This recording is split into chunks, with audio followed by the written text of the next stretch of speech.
It's been a long time since we came to Lordran.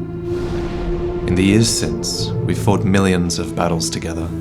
We've told stories of gods and men, and most importantly, we know how it ends. Not with fire, as Gwyn hoped, nor with the abyss, as Gwyn feared. It ends with ash, a painted world, and a dark soul. Man was born from the dark, a soul that is kindled, flickers, dwindles, and dies in the shadow of his gods. The human form is fragile, and death comes quickly, but the spirit is strong, and it clings to life like only a mortal can. So in a way, man was not designed to become undead. Fear of death is what lets us live. Take that away, and humanity becomes harder to hold on to.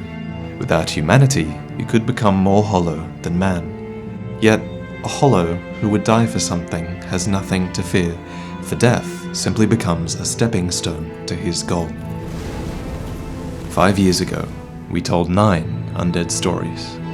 One of the strongest man ever to make it to Anor Londo, who simply fell from its rafters. Another of a sorcerer in pursuit of great knowledge, who was undone by the secrets he found. For some treasures are not meant for men. And besides, even if you find the most powerful weapon in the world, there's no reason to think you can save those you love.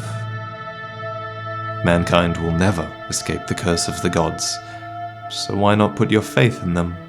Perhaps if we offer up our humanity, we may receive their love in return.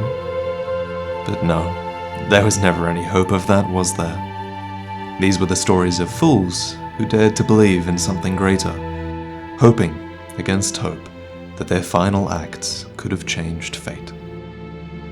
Regrettably, I have failed in my mission, but perhaps you can keep the torch lit. There is an old saying in my family, "Thou who art undead art chosen, and thine exodus from the undead asylum maketh pilgrimage to the land of ancient lords. When thou ringeth the bell of awakening, the fate of the undead thou shalt know." If you fall down 7 times, stand up 8. That was the cry of the undead all those years ago, and for the most part, theirs were the stories we told. But it's not just the undead who have stories worth telling. For in the years since, we've learned more about their lords than ever before. There are 5 stories I want to bring to you. The first is the tale of a chaotic civilization doomed to fade. Another of a lonely lord who lost his domain of death to gods and men. And I could think of at least one who would have preferred death to the alternative. There's the story of a soul that persisted throughout the ages. And of course, the tale of the fearful god that started it all. These are the stories that enthralled millions of us for years, and it's a privilege to bring them to you one last time. Prepare to cry.